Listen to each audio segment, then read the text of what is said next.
Real life streets. Famgoon in that building, man. Yeah. What it do, man? Man, what's good, man? You hailing from Atlanta? Yeah, for sure.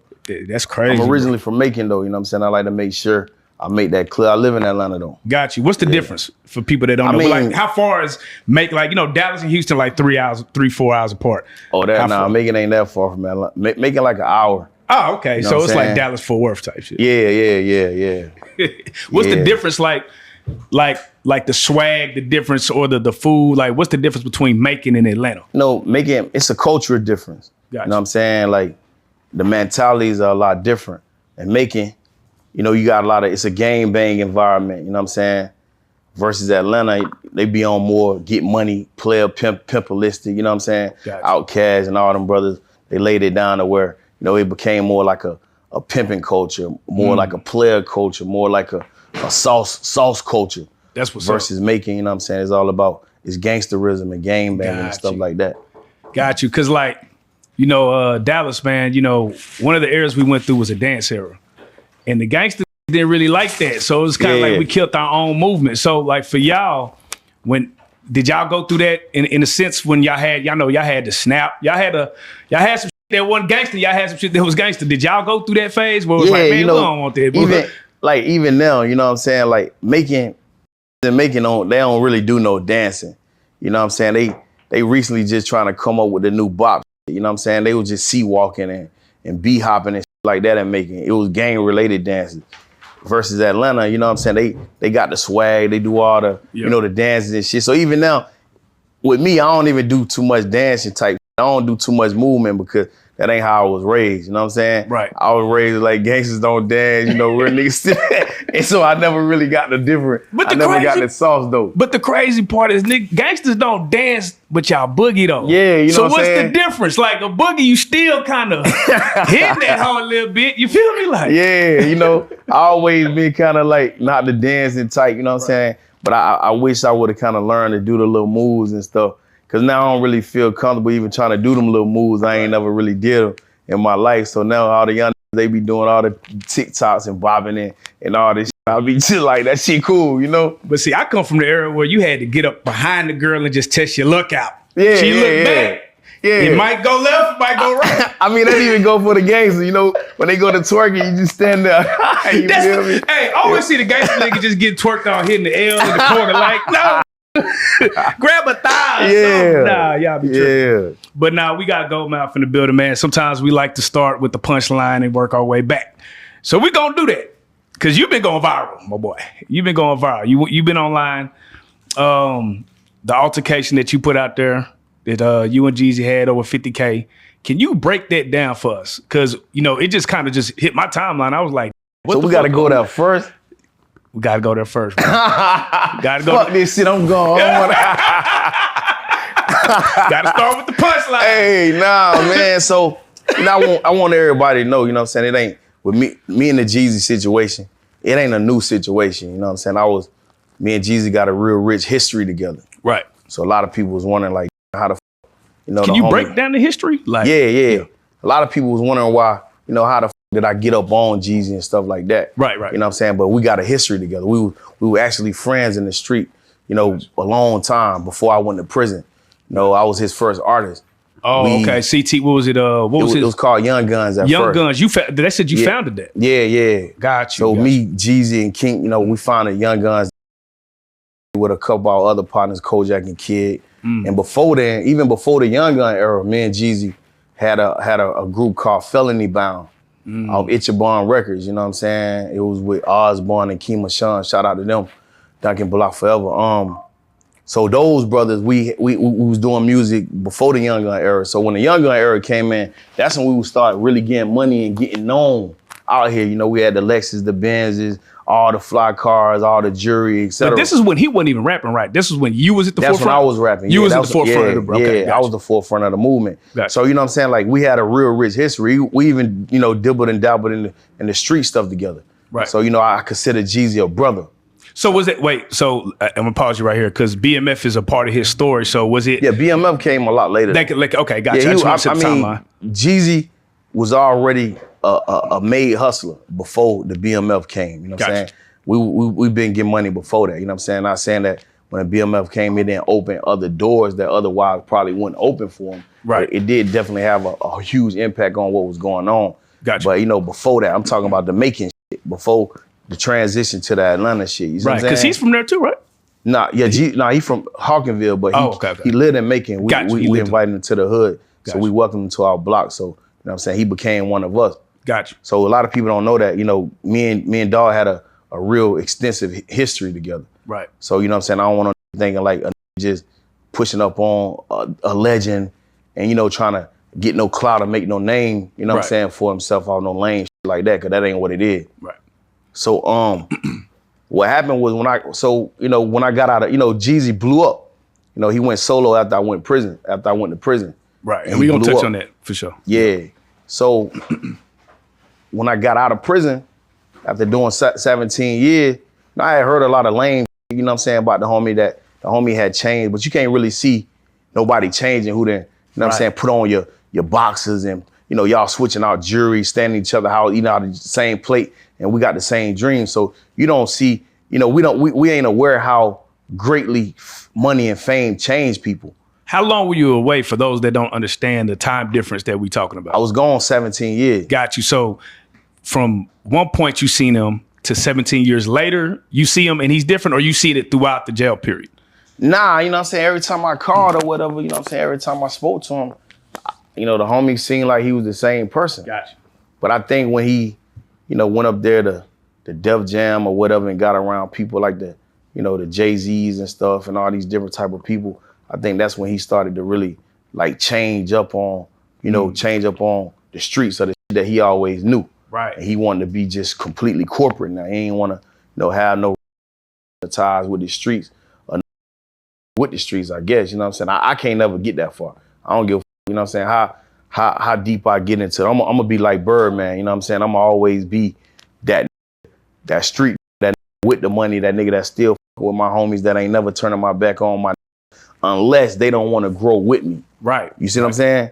And I ain't gonna turn my back on them then. I'm just not gonna hang around them every day. But you know what I'm saying? I'm always gonna show that love and respect and know where we came from. Right. And understand that, you know, some people they just stuck there. But still it's love, and you know what I'm saying? If I can, you know what I'm saying, do this or that for you, I'm gonna do it. You see what I'm saying? Yeah.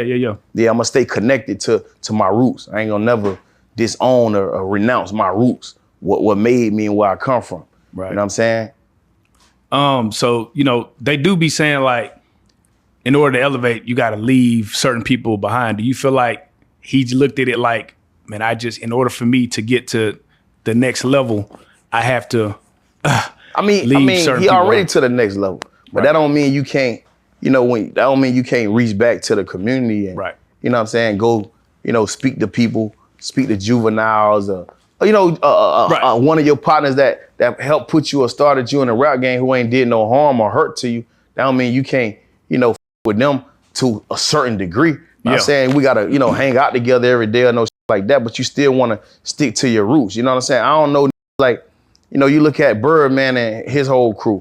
You know, him and BG, they done been through hell together. Right. They done dissed each other and did all kind of lawsuits and contracts. But look, as soon as Jizzle get out of jail, what Birdman do? Kept it real with him. Came over there, you know what I'm saying? Did what he could do, gave him verses, you know what I'm saying? Did everything he could do. That's when a nigga really want to see a win. Right. You see what I'm saying? Like, how the you don't want to see a real who done been there, who ain't did no harm to you, you know what I'm saying, did 17 in the pen. You know the whole world, the odds against us as young black men. How you not want to contribute in some type of way to see this person succeed? Right. I mean, not even the shit that costs no money. It could be, you know what I'm saying, a simple post, a simple cosign, shit that don't even cost no money. You know what I'm saying?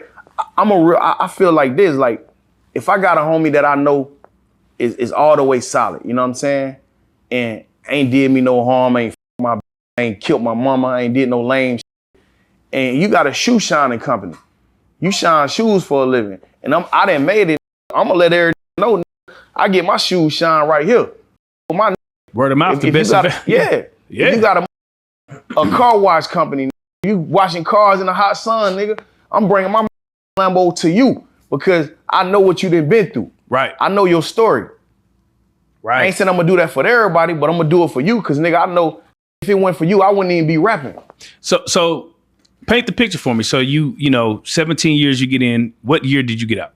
I got out year 2021. So when you get out, did you and Jeezy reconnect, or what happened from that point? Yeah, we reconnect. Okay, so y'all was on good terms. Yeah, we reconnect. Got you. So what went left? Like, how did it go left? After I gave him the money. Oh, so this is recent. This is yeah. Oh, okay. I'm thinking this is like past. Oh, this is some new money. Nah, so he did a show at the Atlanta Hawks game. So you know what I'm saying? Me and Boosie was there. So me and Boosie, you know what I'm saying? Me, Boosie, Isaiah, which is Young Thug manager, one of Young Thug right hand man. Me and Isaiah, we close. We from Macon. Right. And we try to keep the Macon shit together, because it ain't nothing but a few of us that actually came from out of those trenches. Right. And you know what I'm saying, excelled and moved to Atlanta, moved to LA, wherever, and making a good life. Right. Most where we come from, them niggas dead. Or them niggas in jail forever. You know what I'm saying? So to see a couple of us make it out, we embrace each other. Right. You know what I'm saying? And so we went to the game and go chop it up with Jeezy. So, cause Jeezy had been telling me for a while after I got out, yeah, bro, don't even worry. I'm gonna help you out. I'm gonna do this. I'm gonna do that. So, you know, I ain't get out looking for no handout from nobody. Right. Cause I'm a hustler. I get my own bread. I do everything on my own. So, but however, that's not to say that I wouldn't like somebody. Right. We all in this world. We all, I don't give a fuck, you know what I'm saying, what it is. And especially you started with somebody doing a certain thing and you successful, and y'all done sat at the table and said, you know what I'm saying, when one of us get up, we're gonna help pull another person up. Right. You know what I'm saying? That just, you don't owe that, you don't owe me nothing, but you do owe the game, so to speak, you know, a certain type of loyalty. Right. You know what I'm saying? Right. So I ain't even go off that though. Like I said, we went to the Hawk game with him, you know what I'm saying? We chopped it up, boom. So I took 50,000 with me. And I was just really trying to see if the was gonna accept the money from me. You see what I'm saying? After telling me for the whole while, yeah, my, you know, I'm gonna do this for you, I'm gonna do that for you, I'm gonna do that for you. You know how the nigga be selling dream. So now me and Boosie, Boosie and Jeezy, we in the motherfucking, in the dressing room. Boosie came to Jeezy and told him he wanted him to jump on the that new song he had did with Kodak Black. Rocket Man. Oh, Rocket Man, yeah. Rocket Man. Like a Rocket Man. You listen to Rocket Man, G was talking about me in that song. He was talking, he talking about me. He said my homie just came home. He just did a dub. He asked me for a verse. I had to show him love. Got you. So he, you know, in that verse, you'll think he talking about, yeah, you know, did the verse for him. He just gave me a verse. Right. But nah, I gave a nigga 50,000. And I told him, I was like, my nigga, you know, you say you gonna do some shit for me, but don't even worry about it. He give you 50K. You see what I'm saying? Right. So now it's business. Like now it's business. Hey, yeah, all that free shit, I understand. It's business. Here fuck it is. That. I don't even. Right. Now, so he like, bro, I can't believe you bring me all this money. You know what I'm saying? You know, I don't need this money. I'm rich as shit, but bro, I tell you what, I'm just gonna donate it to my Streets Foundation. You see what I'm saying? Right. So I'm like, all right, cool. He got a foundation called Street Dreams. Okay. So I'm like, cool. So I give him the money. He like, bro, I'm gonna do you 2 verses. I'm gonna give you 2 videos. Just let me know where you want to do it. You want to start from scratch? Now he talking. Now the money got him talking. Yeah, my, you know what I'm saying, bro? You know you ain't have to do this. You my this, that, or other. So I give him the motherfucker. I give him the cash. So boom, you know, we hung out. We went to T.I. We went and chopped it up with T.I., kicked it with T.I. So he telling everybody, man, this is my man, this is my best friend, man. Y'all make sure y'all fuck with Gold. Whatever he do, support him. So time passed. He sent the verses to the song. Okay. So I'm like, shit, that's what's up. Okay. So now it's time to shoot a video. So, you know what I'm saying, he keep on spinning me for the video. Right. So I was like, this is what I'm gonna do. I'm just gonna put out one of the songs. Put ads on it, you know, do the thing just so he can see that I'm really grinding. Yeah. And the song that I'm working the record. Right. Then maybe he'll just, you know, come around and do the video. Right. You was giving him the benefit of the doubt. Yeah. So now I went to a show one day. Matter of fact, we was at the BET Awards. I'm in the second seat, right next to Uzi, behind Uzi Vert and JT them when they got into that little incident. So Jeezy, they have. Oh, you talking about when Jeezy? You talking about JT Ice and Spice, Uzi? it was Uzi Vert and yeah. So I'm right there. That's I'm right there when the crazy. shit popped off. So Yeah. I'm right behind. Was he out of line? Who? Uzi. Did he deserve that? I wasn't. I mean, you know, JT, she a Miami bitch, so she wild out real fast. You know what I'm saying? They had to get up out of there. Yeah. But I don't really know what started it. I know it had something to do with the Ice Spice girl. You know what I'm saying? Because she was looking bad in the motherfucker right there. Gotcha. So I seen them that shit go off. So they bring Jeezy right next to me in the seat. So now they sitting him right next to me. So I seen like the hating shit in this nigga. He like, man, how the this nigga, I'm the trap. I'm Mr. Trapper Die. I got platinum plat. And y'all see me right next to a who fresh out of prison type shit. So he got so upset. I could see in his face. He spoke to me like, you know, he was mad. Like, how the fuck this nigga get here without me? That's crazy. Type shit. So from that moment, I said, damn, this nigga really a hater. Cause if I see my who I started this shit with, who done did 17 years, who had the opportunity to tell on everything around him, but kept his mouth closed, kept it solid, put 50 cash in my hand, I'ma embrace this. Like, we here. Type shit. Like, you did that? You doing this shit on your own, nigga, I gotta fuck with you. Right. Cause niggas be saying, oh yeah, I'm willing to help a nigga that's willing to help themselves. You see what I'm saying? Yeah. So you see a nigga that came all this far after serving damn near 20 in the pen with no handout, with nobody help. You supposed to be like, man, this nigga a real dog. I gotta fuck this some kind of way.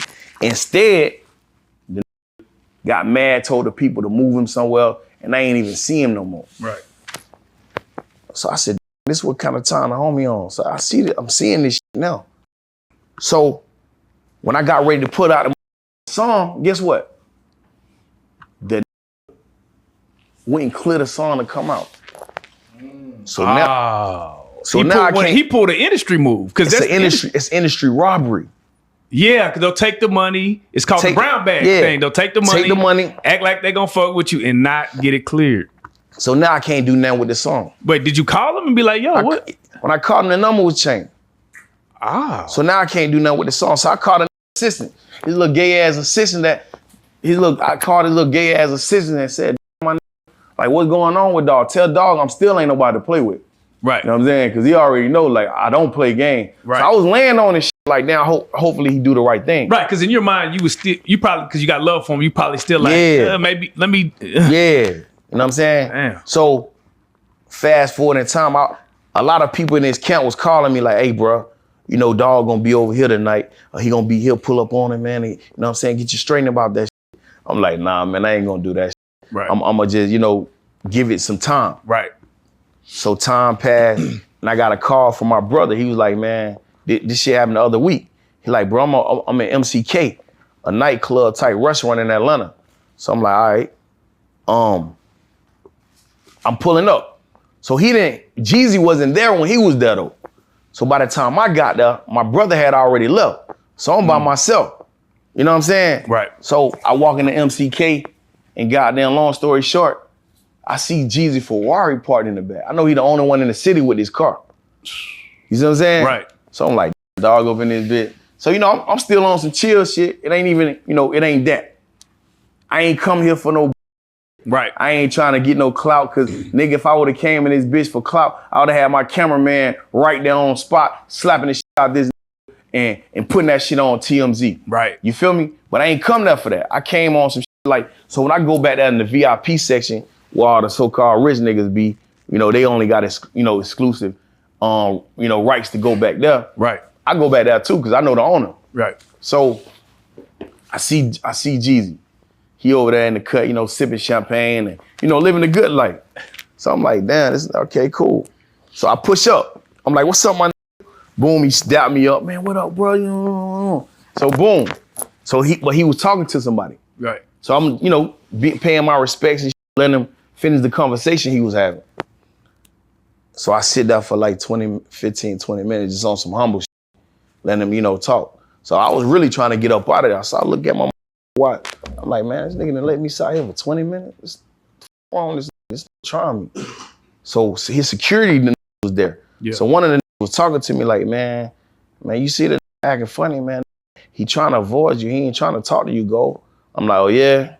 I said, okay, well, check this out. So I tapped the on the shoulder, not Jeezy, the he was talking to. Yeah. So I said, hey, give me 1 minute, big dog. I said, hey, bro, let me holler at you. Just give me like 2 or 3 minutes of your time and I'm finna get up out of here. Yeah. Nigga tell me, he say, man, we talking big business over here, bro. This big business. I said, hold up. So you telling me my 50,000 ain't big business? Bro, this big business. Bro, I forgot this was Mr. Trapper Die. I forgot this was Young Jeezy, the rapper.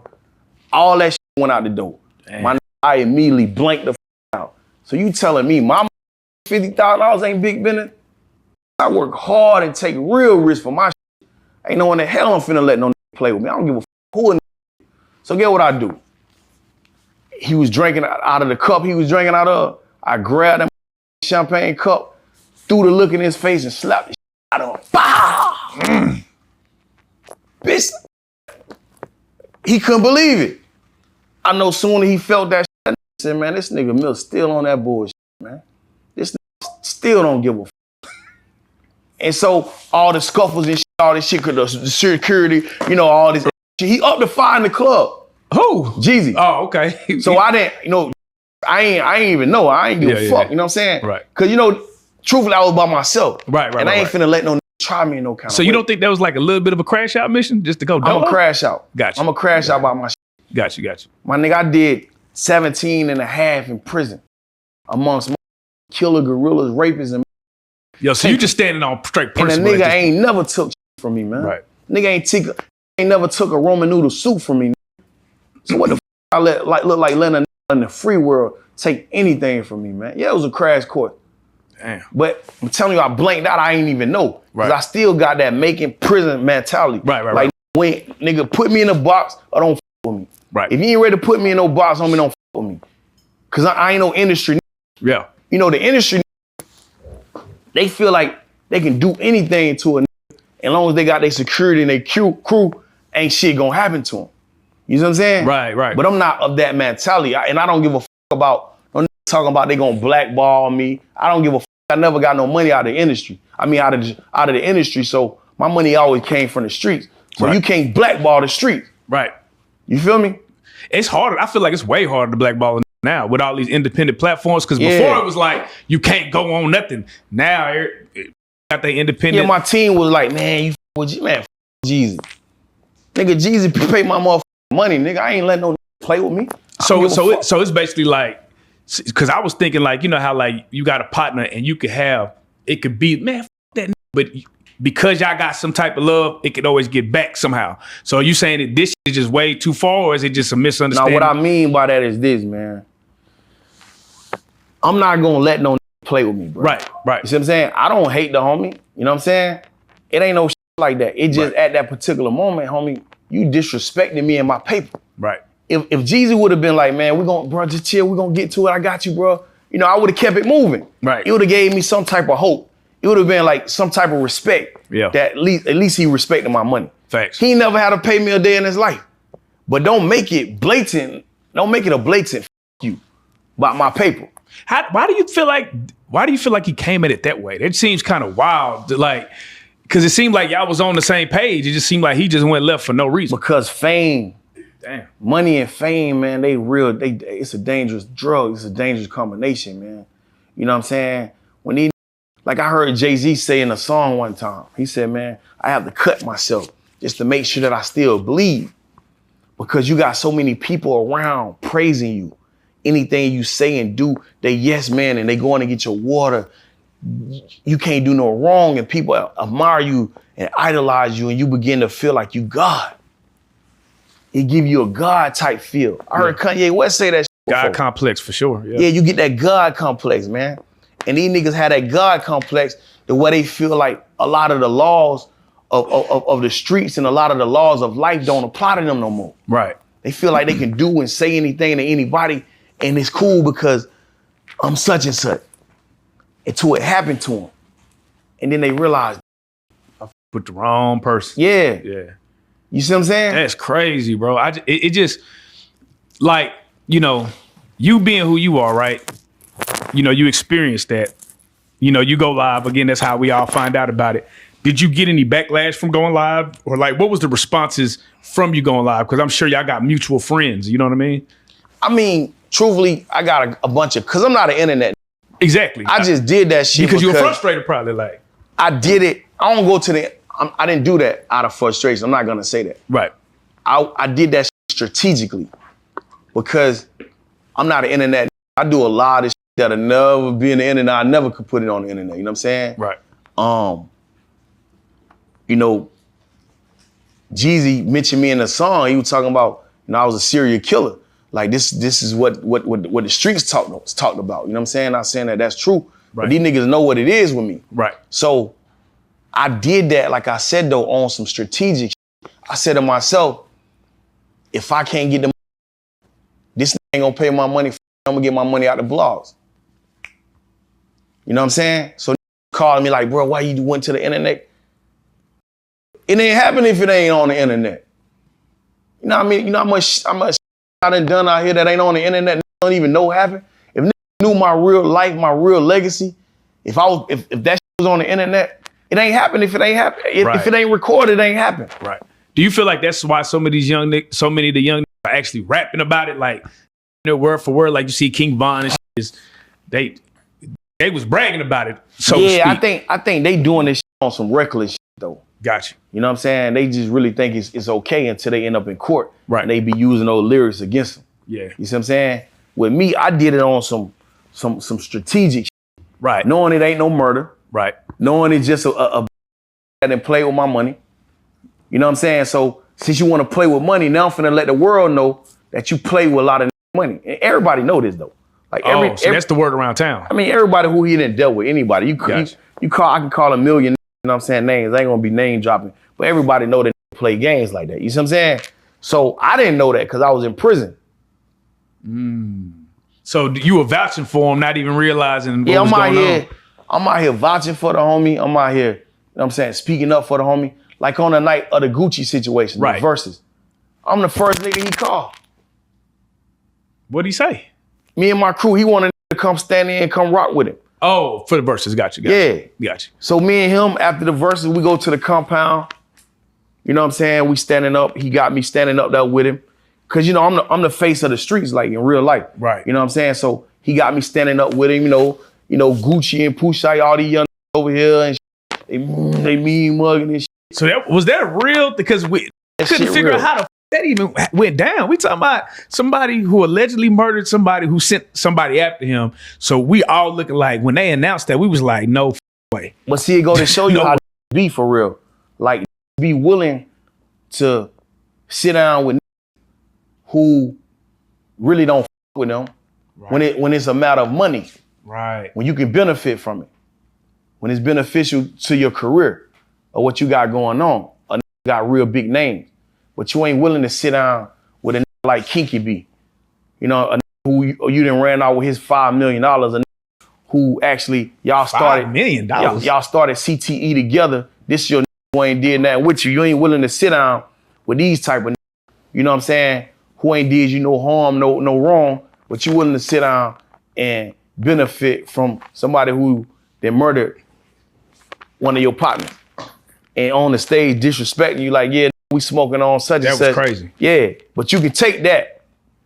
That's okay with you, but you can't, you know what I'm saying, be a man enough to come to the table. You can rectify with your past in that way, but you can't come fuck with like Gold, King, you know, like Carbon 15, who you done played and ran off with they shit. You see what I'm saying? Yeah. So it's industry shit. Yeah. You feel me? Yeah, and it's crazy because we had another CT. Was it Blood Raw? It was like everybody Blood has something to say about like the fallout of Jeezy, and it's crazy because like I don't think the general public even really knows a lot. Like some of these don't make it to a certain level, like a shade room or something. So a lot of people when they see you got up on Jeezy probably was like, damn, what? They probably that's what the blood. All this shit that's going on now. That's what the Blood Raws want to do. Right. That's what the Kinky Bees want to do. Right. That's what the Carbon 15s want to do. That's what the Slick Puller, that's what all these want to do. But they be like, nah, we gonna let that shit go, man. That's dog. He just. I'm not letting it go. Yeah. I'm gonna slap the GoldMouf Molly shit out that.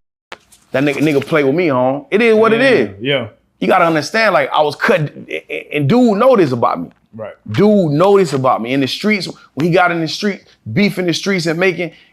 When he came and got me every time, it never failed. Yeah. And these respect me. Right. Because I'm a real deal, real life individual. And I don't claim to be hard. Right. Because any nigga can be touched. For sure. But I'm going to always stand up for myself, and I'm going to stand on business when it comes to standing up for myself. You feel me?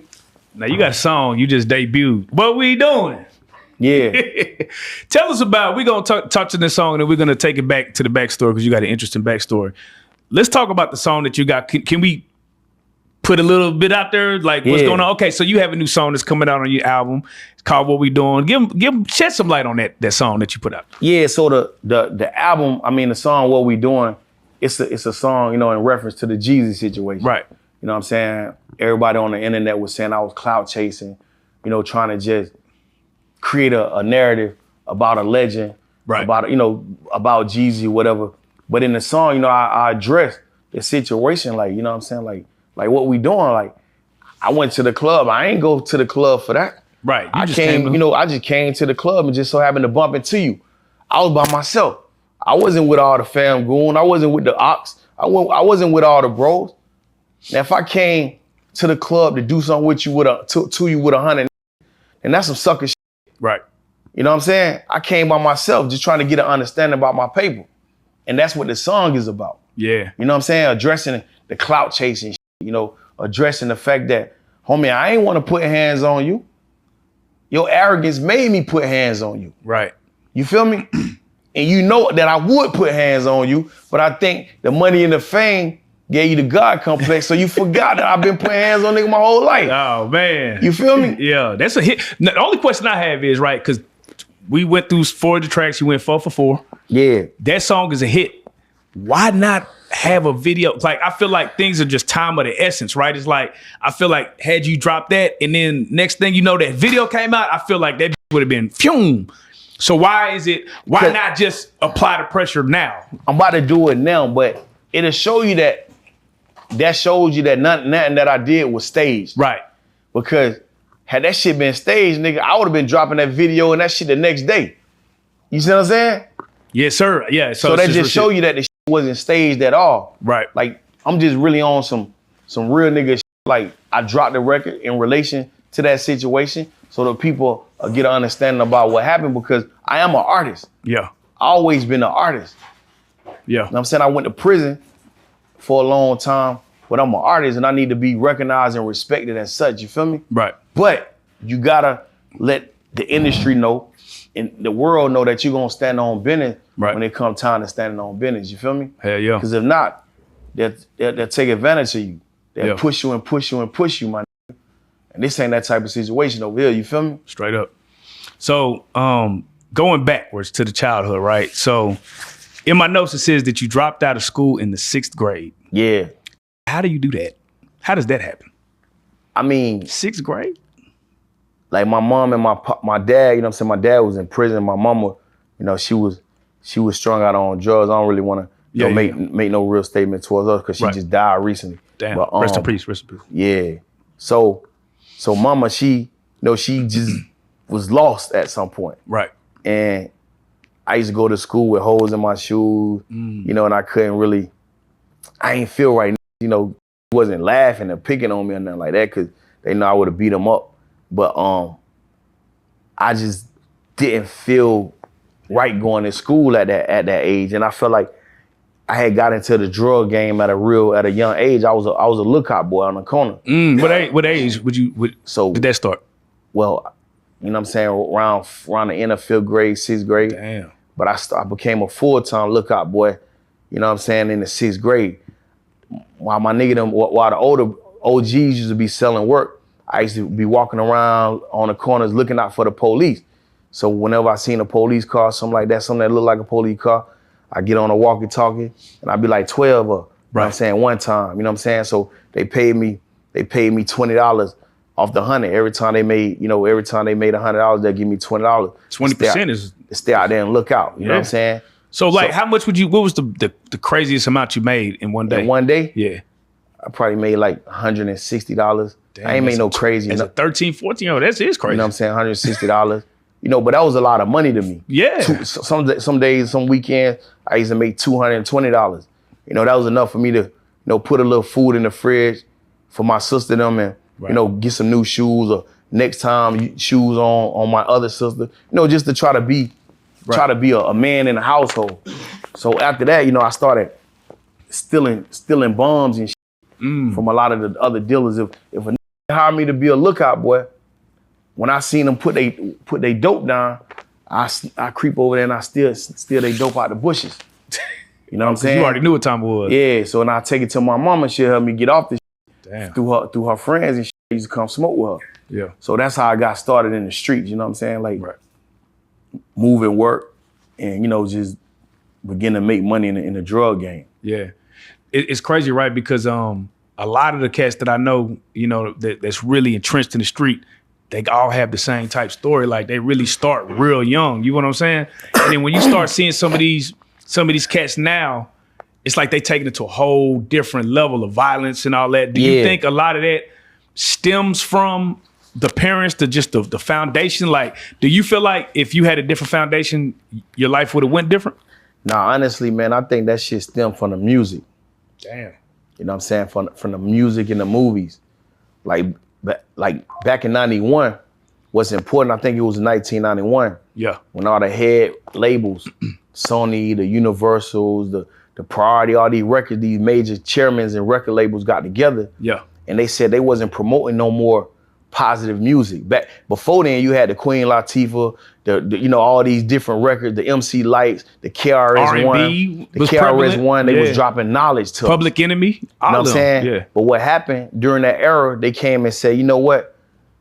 We done invested billions of dollars inside the United States private prison industry. So what we need to do, we need to put out more gangster, more violent, more negative content and music, so we can influence the generation, the black generation, to gang bang. Yeah. So you seen the Color movie. Yeah. You seen the Miss to the Side. What the f you say about my mama? Nigga shooting. The NWA came out. Gangster. You know, Ice-T, Cop Killer. So they started promoting the negative and violent music, because they understand that music influences the people. Yes. In an unprecedented manner. So they started, you know, pushing the music. And anything that was positive, they stopped giving it airtime. It wasn't making the radio stations no more. You know what I'm saying? They wasn't with that. The labels was only pushing violence, because they was trying to increase the crime rate. You being an intelligent black man, because I can tell you well read, and we're gonna touch on that too. What do you think the end game is for them people? For the people that's doing this to us? Do you think they just want to eradicate us in general, or do you feel like, I always ask myself that question, damn, they set up the system for us to fail, but why?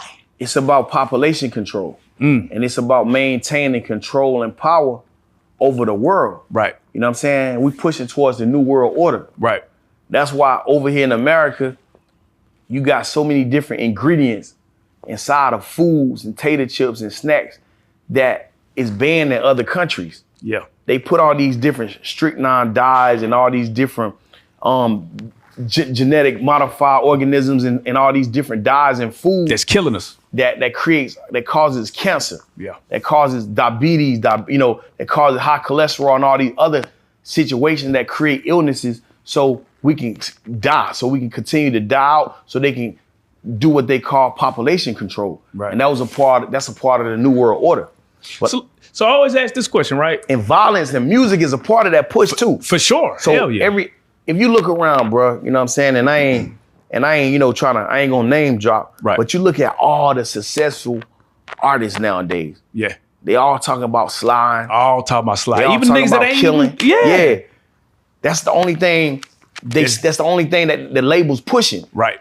They pushing the slime. They pushing the killing. Right. That's why like Nas and, you know, like J. Cole and all these different type of people, they really don't have a chance. Right. Because it make them want to quit, because they ain't trying to push, the labels ain't pushing they to the radios. That's crazy. They pushing the out on the bitch. And they pushing degrading the women. anything that degrades the black woman, anything that's popping, anything that's killing, anything that's doing everything wrong that can help kill us off and put us in the penitentiary. That's what they pushing. Now, you did get locked up early. Yeah. Was it 13? Yeah. 13. And you end up going in. What was the charge that you went in for? I was facing a double homicide. Double homicide. At 13. Yeah. So when you go in the system, right, they don't put you up against the adults, or do they? Were you facing like an adult charge? Yeah, or I was tried as I was being tried as an adult. So for you at 13, like, what's got to be, because they always say that little boys definitely, I forget what the term is, but where you're seeing something that happened in real time, but it's not really processing that I'm facing double life, you know what I'm saying, or whatever I'm facing. Did you go through that? Was it like? Yeah, I mean, during that time, I would have been facing the death penalty. Right. You know what I'm saying? And I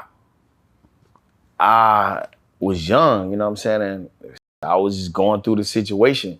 I ended up going to the YDC in Millersville, you know what I'm saying, youth prison. Yeah. And I got out around the age of 15. You know what I'm saying? For robberies and kidnapping and kick those and shit. Back then I had specialized in kicking in those and shit. So since they couldn't pin the double homicide on me, they went ahead and got me out of the way for home invasion robberies. So I ended up serving like 22 months or some shit like that. Yeah. In a youth prison. And when I got out of prison, that's when I met Jeezy.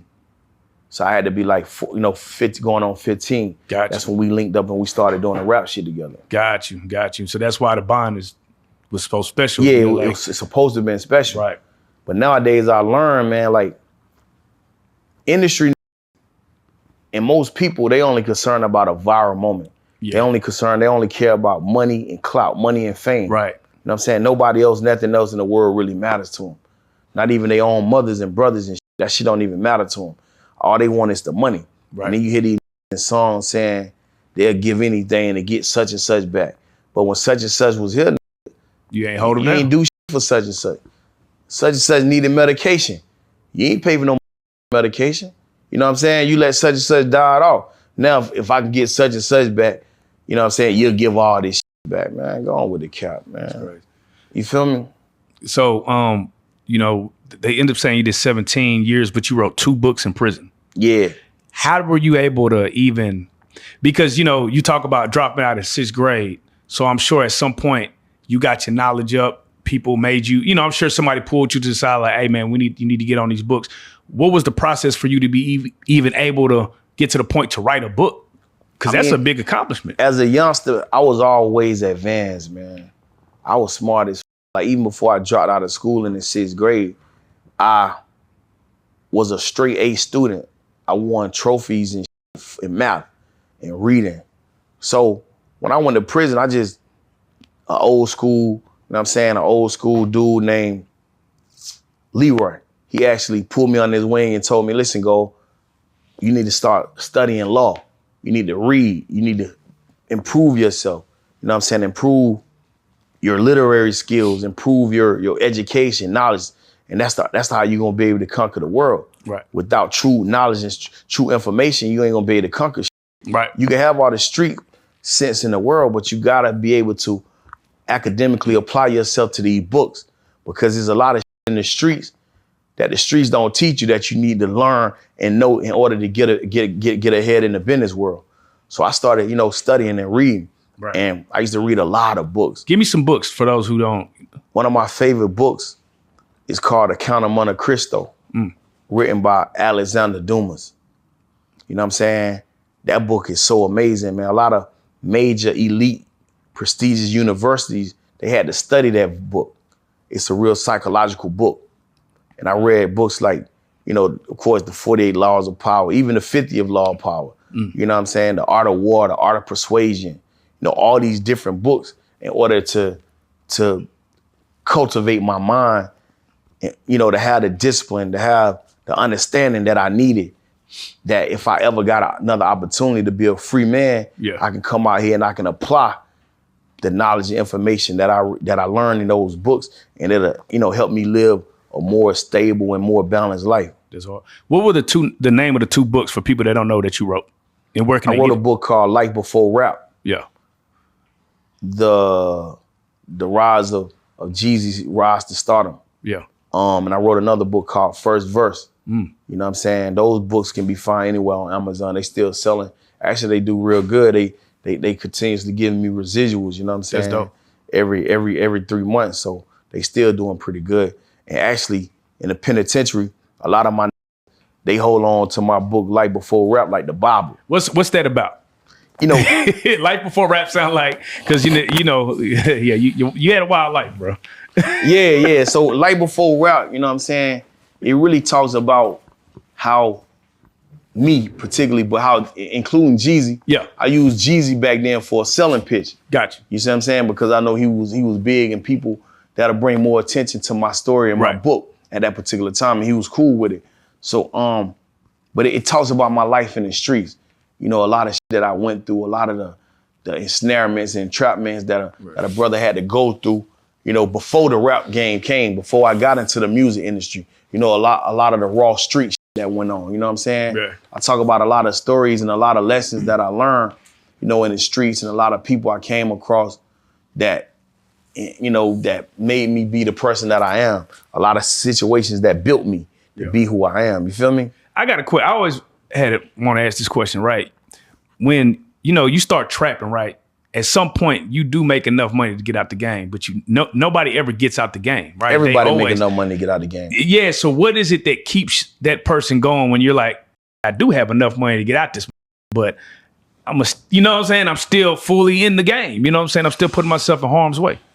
I'm gonna say this, right? Everybody, I feel like if you're a real trapper, at some point, I don't give a fuck if it's $10,000. If you really believe, if you got ideas and you believe in yourself, you can get $10,000 and go start your smoothie shop. And that bitch can you know, start eventually become a smoothie king. You see what I'm saying? So we all make enough money to get out of the streets. It's just that we become content. Yeah. We become comfortable in the streets because continuously calling our phone. And instead of us, you know, investing this 10, 20 we got into a business, we'll get that 10, 20 and go buy a chain. Yeah. Go buy a watch. Yeah. You know what I'm saying? Go buy a car. Because we want that status symbol. We want to be known as that, you know, in the streets. So we don't use that money that we make to immediately invest into something that can make us legitimate. We continue to buy shit like this that ain't gonna make us legit. Now we gotta go re-up again. Now we gotta stack the paper up again. Now we go buy a car. So before you know it, years and years and years pass, and you didn't, you know what I'm saying, notwithstanding made the streets made the trap a career. Type shit. Until you get brought down. right. Until you get killed. Have you ever seen somebody like just go through and trap and never get caught? Yeah. Okay. So it is possible. It just. Yeah. I mean, I did the trap shit. I mean, it never got caught during the trap shit. I got caught up on gangster shit. Okay, gotcha. You know, and I'm gonna be real, man. Like, I know a lot of homies. I got some homies that still, you know, that's in the street that did their thing. I won't mention them or no shit like that. But they did and didn't get caught. But rap wise, you know what I'm saying? So how everybody getting caught? Because my thing is like, if you're running a business, you gotta have a network of people. You got very few people that don't get caught. Gotcha. You know, most gonna get caught up doing something. Yeah. You know, related to this. But I ain't gonna name drop, but you know what I'm saying? Yeah. Yeah, I know quite a few people, man, that didn't get caught. And shout out to them, you know what I'm saying? What's more addicting, the power or the money? I think the money brings the power. Right. But the power is more addictive when you can just tell, man, go do this, don't question you. Or you see a girl, you know what I'm saying? You ain't gotta do all this extra shit. They just gonna give it to you. You ain't gotta run game. You ain't gotta take out to eat. You know what I'm saying? She know what it is. It's the power. Yeah. People really relish the control factor. Want to control people's lives and you know, so that's all. It's all a power game. You see what I'm saying? Yeah. 50 Cent play a lot of power game. Like a motherfucker. You know what I'm saying? That's what everybody who in position, they really appreciate the power more than anything because the money bring the power. The money bring the influence. Yeah. And the influence bring the power. Now you got willing to slide, willing to do whatever you say do because you got the money, you got the influence, now you got the power. This shit crazy. You see what I'm saying? That's crazy. Yeah. You being, incarcerated for 17 years, how did they handle loyalty and disrespect and betrayal in prison versus how they handle it in the outside world? To kill you, man, get stabbed up every day by playing with their money, by playing with respect. Right. And I was on a prison type shit, like, to be real with you, man, when I got out here in this society, bro, when I got back out here, it was crazy because men, where I came from, coming from prison, when I told you I'm gonna do something, we did that shit. We stood on it. Because we know that if you don't stand on this shit, it's about honor. To kill you. You see what I'm saying? Right. It'll be a war breakout. If you owe me money for some cigarettes and you saying your money gonna be here on Wednesday, if you don't have that money on Wednesday, you bound to get stabbed the up. A war can break out behind this shit. Everybody you rocking with, it might be a war about this shit. So stand on the business. And I'm thinking, it's structured like this out here too, but it ain't like that. Out here they call it finessing. They tell you what they want, what you want to hear, and you never see them no more. And then when you run into them, then it's pressure. So out here it ain't no real honor. You know what I'm saying? Versus in the penitentiary, because they know what happened to them. And now you can't run around. It ain't no world where you can just, evade a. You know what I'm saying? You over here and got in California today, and you in Philly tomorrow. Nah, you in that confined environment, and gonna stand on business. So I brought that type of mentality out here with me, thinking that that's what it was. And when I came in the game, I ain't take pictures. They ain't put all they motherfucking business on the internet. That shit new to me still. That shit different, bro. You know what I'm saying? I seen bro Rollo. He used to tell me like, "Go look, man, the money is in front of the camera. If you gonna get some motherfucking money, you got to be in front of the camera nowadays." He ain't lying. And so I was like, not used to that shit, camera shy, like, afraid to just be on the camera. But, these people, they do that shit. They get money off this shit. Like, this is where the YouTube checks come from. This is where the Instagram checks come from. Yeah. So I'm like, so I got to try to, get out of my old ways and kind of, get with this new shit and get in front of the camera. You being from the streets, like, what are some things that you don't feel like, because you start seeing like whack 100s and fuck whack 100. Okay, what? Let's yeah. Talk about it. Why? What happened? Nah, when the Jeezy situation popped off. Okay. He did his little review. Okay. And first of all, the don't know me. Right. You know what I'm saying? And he went to talking all crazy shit, talking about I'm Rollo Dubois, some lame shit like that. Don't even know me. I don't even play them kind of game. I never in my life been a Dubois. Never won't even try me like that. No in America. You know what I'm saying? So Whack 100 went and running his mouth. Right. You know what I'm saying? Not knowing that me and Rollo, we are business partners. You know what I'm saying? We was business partners. We are equal. Rollo don't tell me what to do. I don't tell Rollo what to do, but we can't advise each other on what best approach to take on different situations. Right. You see what I'm saying? But do you not look at, let's say, Whack as a from the streets that's just doing like hot side, like how like barbershop talk, like if we cut the cameras off, really get to how niggas really feel. Yeah, he just does it in the public with no given, if that makes any sense. I mean, yeah, he do it in the public, but because he threw you the alley-oop for real. It's consequences to doing shit in the public though. You know what I'm saying? Yeah, versus, sure. I mean, for one, I'm not gonna. It's certain shit I ain't gonna speak on. Right. I ain't gonna call no gay. Right. I ain't gonna call no nigga no snitch. I ain't gonna call no nigga, especially if I don't know the dude. Right. I'm gonna give a nigga the benefit of the doubt. I'm gonna be like, allegedly this happened. I don't really know the home situation or what it is. Right. But this is, you know what I'm saying? Yeah. Like I'm gonna be more neutral in the situation. I'm not gonna say, oh yeah, this nigga GoldMouf, he's a lame, he a water boy for another nigga. How I'm gonna speak like that and I'm supposed to be a real nigga? Right. So that's what I'm asking. What are boundaries do you feel like a person should set when they doing this podcast? Because podcasting is a thing now. You see a lot of street podcasting. You know what I'm saying? Giving their takes, giving their opinions. Yeah, a lot of these paperwork out on them though. You know what I'm saying? So, so out of like,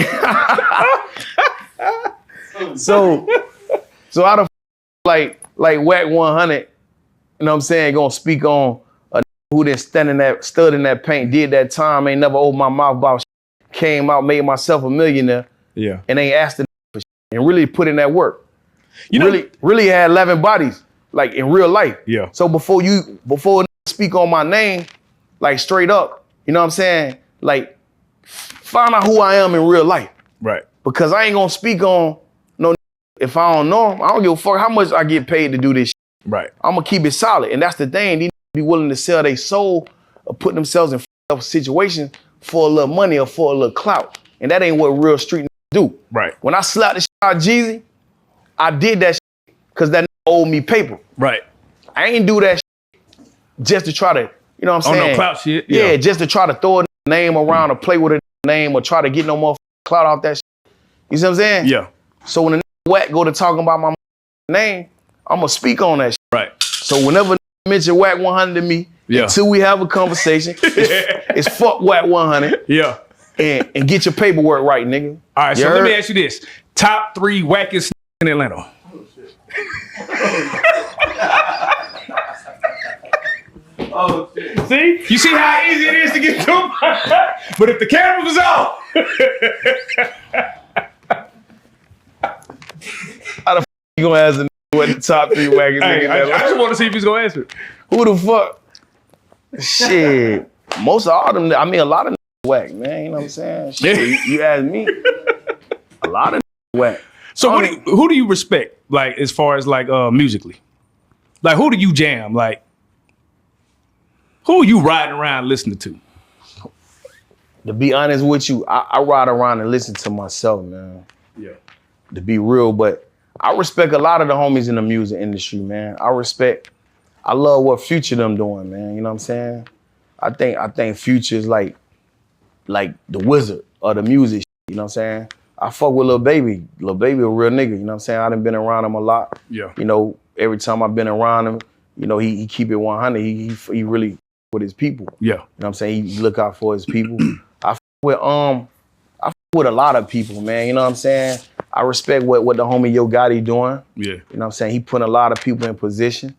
You know, the money bags, the glows, you know, Yo Gotti, he using his platform to help a lot of other brothers eat. Yeah. So I respect that, you know what I'm saying? Now mind you did 17 years, so when you came out, was you like, what the f going on in the music industry? What the f is TikTok? Like, did it throw you completely for a loop? Like, yeah, I ain't even got TikTok right now. What's the CDs at? Like, I ain't even got TikTok now, you know what I'm saying? You tripping. TikTok is really I already know. My team got it, but I ain't actually got it. You know, I ain't got into that, you know, doing it. Would you hit the gangster boogie on that bitch? Yeah, you know, I'm loosening up, you know what I'm saying? I'm ready to do a couple slides and shit, you know what I'm saying? Yeah. But I just ain't got around to that yet. Yeah. You know what I'm saying?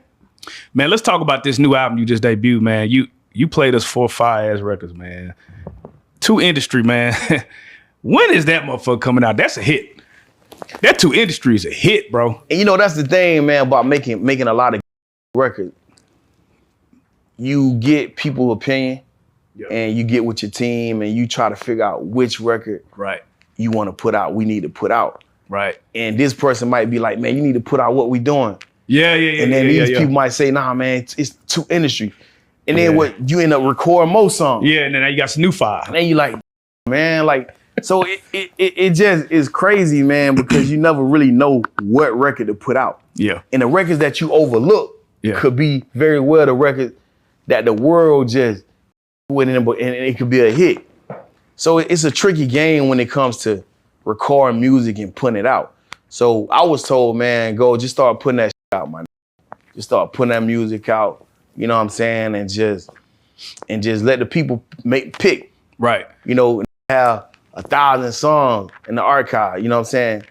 And you only putting out 12 here, 12 there. Yeah. Oh yeah, I like what BG doing though. Yeah. Shout out to BG. That freedom of speech, I with that shit, man. He came out. He kind of came out. Him, Finesse, they came out of prison going crazy. And one of the realest rappers, one of the realest in Atlanta, Georgia, man, whoever did the rap, he don't get his credit, but it's my Derez Deshawn, man. Fire, bro. I'm talking about not just music though. Okay. He's a genius when it comes to music, but when it comes to being a real authentic person. Gotcha. A real that nigga Derez Deshawn is solid, man. Through and through. I swear to God, man, on my life. That's what's up. Solid, man. Who are some of the people that you like? Who's making the beats, bro? Like some of the beats you playing was kind of crazy. Like, who you working with? Truthfully, man, my nigga Jeezy. Okay. You know what I'm saying? YB on the track. Okay. They don't get the credit they deserve. They make crazy beats. You know what I'm saying? Cassius Clay, they make crazy beats. My Frenzy, he out of Russia. I got a Russian producer. He go crazy. I don't even know that motherfucker speak English. That bitch go crazy, you know what I'm saying? Yeah. And my Trey Lawson, man, you know, he make beats and he's a songwriter. He's a Grammy Award winning songwriter. So, you know, Trey Lawson, man, it's just a lot of new producers that people haven't heard of. I work with Jazzy Faye too, man. Jazzy Faye, he's a GOAT. Yeah. Everybody know about Jazzy Faye. Drummer boy, you know what I'm saying? I work with him. So I work with a lot of different producers, but I gotta put the spotlight on a lot of the young upcoming producers that's really doing their thing that don't know about. You know what I'm saying? Yeah. And I seen I think your last video had Bigger Rankin. I seen that tag. I shot to Atlanta and with my boy MJ and worked with Bigger Rankin, went to the studio and everything. I just love what he got going out there. How is it working with somebody that's established in the game like that to get that cosign, that stamp? Man, Bigger Rankin is a man that everybody is a legend, is a GOAT that everybody in the rap industry, in the music industry should work with, man. Like I would feel bad if, you know, something ever happened to a legend like that that's right in my vicinity. Right. And if I had too much pride or whatever to step to and reach out to him, like just let him know, man, I appreciate what you're doing. You know, here's your flowers, dog. I love what you're doing. I respect you. I admire you and I want to work with you. You see what I'm saying? Right. That's what we lack in the industry. You know what I'm saying? We lack that. You feel me? Yeah. But when it comes to like doing music with Bigger, man, that was one of my dreams and it came true. Yeah, so you know what I'm saying? T-Rail and Los, I think. Shout out T-Rail in the building. T-Rail and Los. So I met Bigger Rankin through Rollo, doing a project through Rollo. That was the first time I met him. But T-Rail and Los, they actually put me in a room with him again, and that's when we really connected. You see what I'm saying? Yeah. Yeah. How do you handle like I'm sure, you know, when Rollo was going through his situation, there was a lot of people maybe trying to be divisive. How do you handle when you got a person that you really rock with and everybody's turning their back on him or everybody's saying certain things about him? Like, how do you handle it? I mean, the best part about me being me is that I'm my own leader. Right. You see what I'm saying? And I don't just let popular opinion persuade me to go against the grain. My brother, you know what I'm saying? Because we Muslim brothers, you know what I'm saying? Right. So when the whole world was calling Rollo a snitch, I'm right there saying, I see the paperwork. My nigga ain't no motherfucking snitch, nigga. It's us against the world. And we need more of that. You see what I'm saying? Big fact. We need more people willing to stand up for what they believe in and for what they know.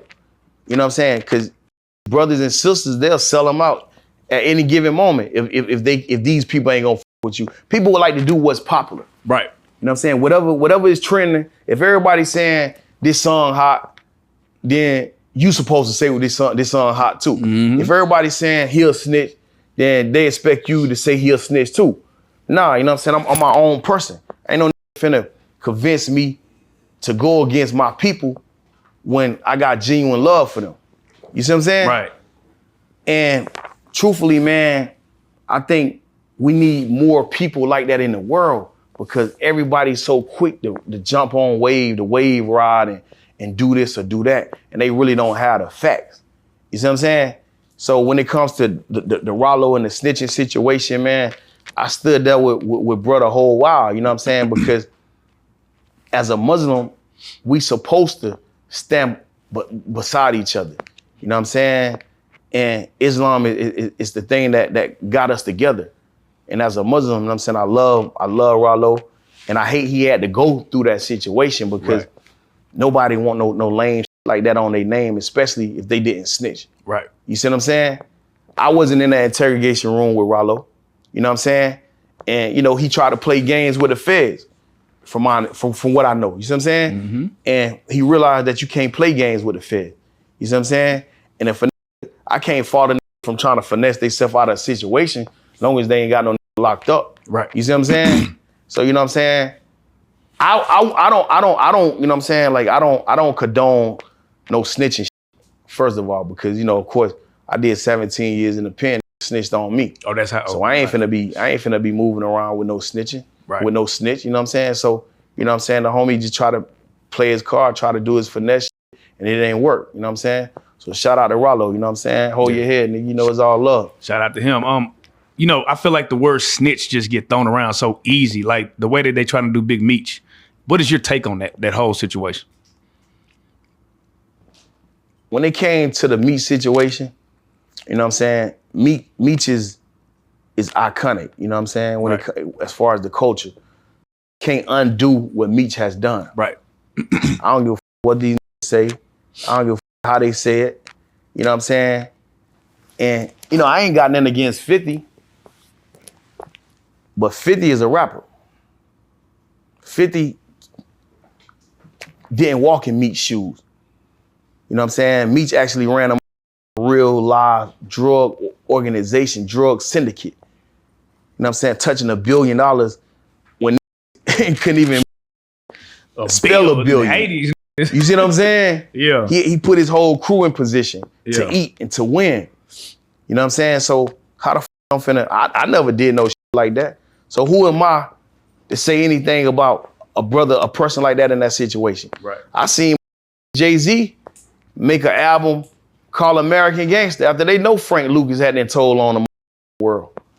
You know what I'm saying? Straight up. So I'm not saying that me snitched because according to what they saying, it was a third party situation by and a can get mad at a overnight. You know what I'm saying? We all done had hoes that get mad and go to dropping salt on a name or saying anything about a who know if what this is saying is true. Yeah. You see what I'm saying?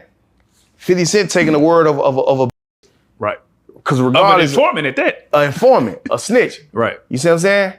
And then, you know, if he was so ready to go against the homie, then it seemed to me like he been knew about the situation. So that ain't stop him from profiting off the situation. Right. You see what I'm saying?